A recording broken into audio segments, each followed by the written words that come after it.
Tá cogur I gordú. Ó na ceire hírde, cogur cómín, ad leachta is leachar, gan smáil, síl íon. In aine man ahir, I tanga an bháthir, ha cogur I gordú ó béal ma bhráthire. Ón irthir, díos glag, de sírse chun bheith, péis lí a bhíon gan ús mór a he. Ón irthir, iritas, de filis lí batha, de finné an égór, de ceartú an ratha. Hon túsgart, dá féle, hés a glúin bhriste. Fóthar am an cór de hór, nár tháinig fós an ciste. Ón deisgart, béic, dómhrón do chuil díleachta, gan crán taca an clán agus na blianta a háir ísacht. Gan muil, bailíon an seo. I bailú is I bailú, in piadar nish le héin go, dorrínte, do chatte, do bhrúite an slua, do hócas an bua. As soon as I tell somebody what I do, immediately, almost without fail, almost to a man, they say, God, I'd love to learn how to speak Irish. There's not anyone who says to me, not really interested in Irish, not really my thing. Nobody says that. You'd think a few might. Nobody says that. Everyone says, God, I'd love to learn it. And not like, I'd like that. I'd love that, you know? I mean, the yearning of people for Irish is palpable. And they say, you know, if you want something, all you need is to cultivate the desire and the rest will follow. Well, by Ginny, there's a desire there that's unbelievable. And when I see that, then I have great faith for a bilingual future in this country. When we revive Irish, it'll be against impossible odds, but that'll make it all the more profound. And if we can do it here, they could do it anywhere. And it's coming back. It's definitely coming back. The amount of people who are dying to learn it now, and it won't be the only language we speak, but more and more it'll be part of our spoken language. And it already is, and I have a lot of friends, I only speak to them in Irish, and none of us are Gaeilgeoirs. None of us are born to it. But when I see them and when we meet and we chat, we talk in Irish. A lot of friends like that now. And I could be sitting around a fire with 6 friends and we'd all be speaking Irish for the night. I have a friend who said to me, they've been teaching Irish for a century in Irish schools and it's failed. And that could only have happened because it was planned that way. We have to start using Irish language, not in complete sentences, but bringing in words here and there. And that includes people naming their kids, you know, giving them traditional Irish names and that kind of thing. Or even just using Irish language in daily speech, like instead of saying good morning, good day, or slán, sha, you know, I talk, so start bringing in the Irish language, you know, even if I'm not adept at it, but I can get by on it. If you're not fluent in Irish, don't think, well, I'm not going to make an idiot of myself by speaking Irish. No, whatever words you do know, bring them into your daily language.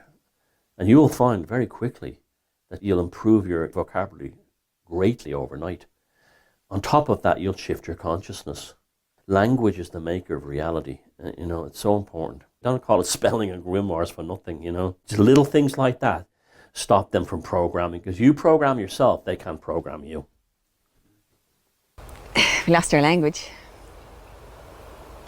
I mean, that's a big thing we lost that Europe didn't, isn't it? I mean, that's the first line of defence, and it's in that handbook. The colonizer's handbook, The Art of War, like, you know, to separate a man from his land, separate him first from his language. And they did that to us years ago. And it was hard to do it. They needed to orchestrate a famine, like, but they did it.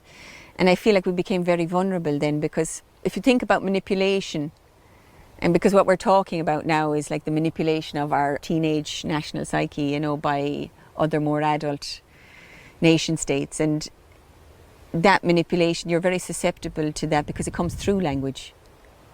And if you speak your own language, there's a protection against manipulation. And I think that's one of the many levels of the loss that Irish has been. We lost our first line of defence when we lost our language, and that's what makes us so open. And even you learn it in geography in school, you know, Ireland has an English-speaking workforce which attracts foreign investment. If we had an Irish-speaking workforce, how much more protection we would have had from that influence, even just on a very, very physical level. But on a more neurological level, on a more mental level, the body of knowledge that was associated with this land was lost.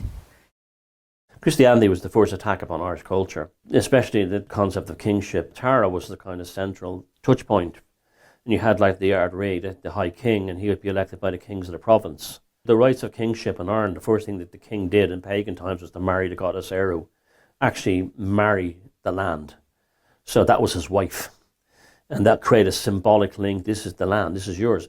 Well, the Christians didn't want that. They wanted them to worship a rabbi nailed to a plank in the Middle East. So they changed all that. And that was the beginning of it.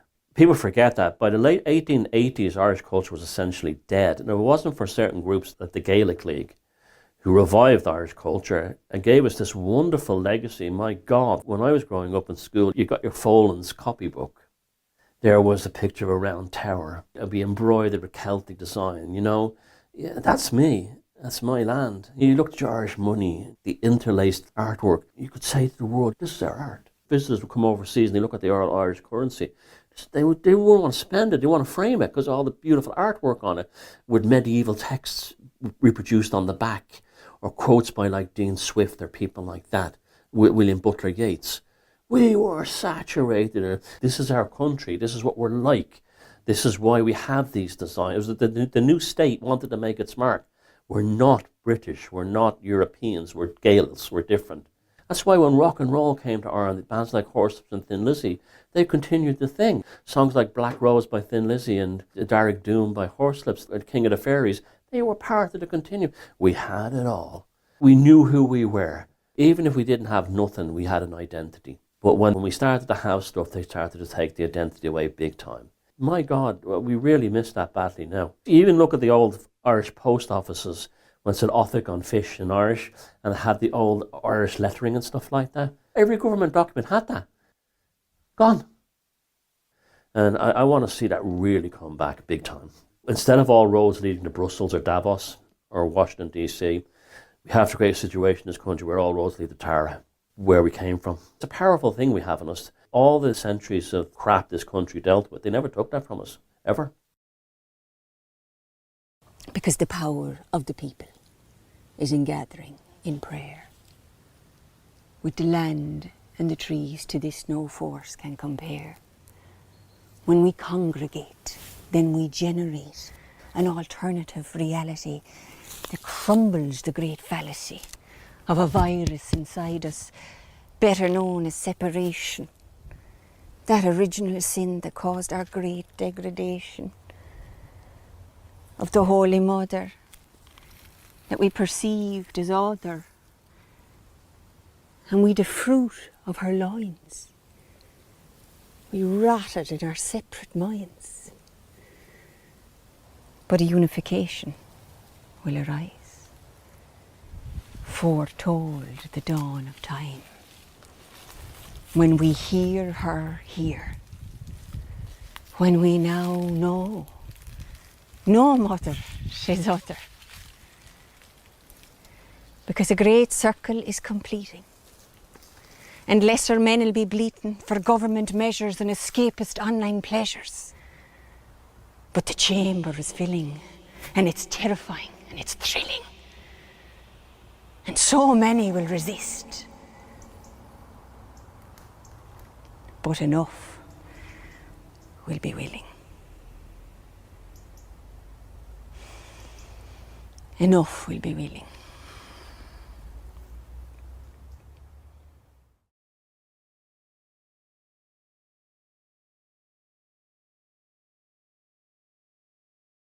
People are crying out for this story to be told through song, I believe personally.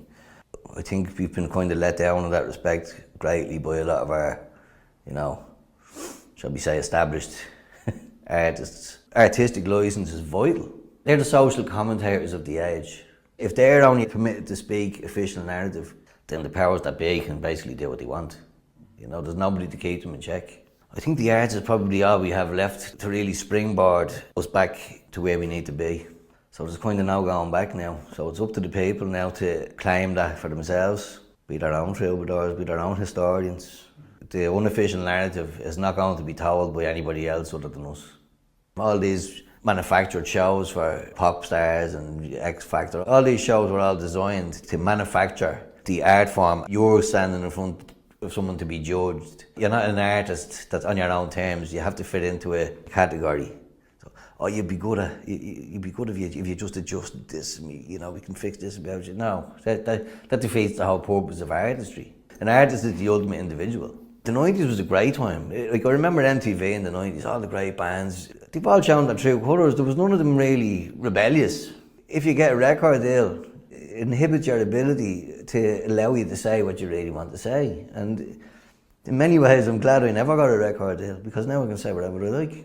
I'm sure people will disagree with what I have to say, and I'm sure other people will probably like to stop you from saying, but artistic license, that's one of the most important things that exists, and I think if you're going to try and censor artists, then you're in a very, very dark place indeed, you know. That's kind of the last thing they'll probably come for, you know.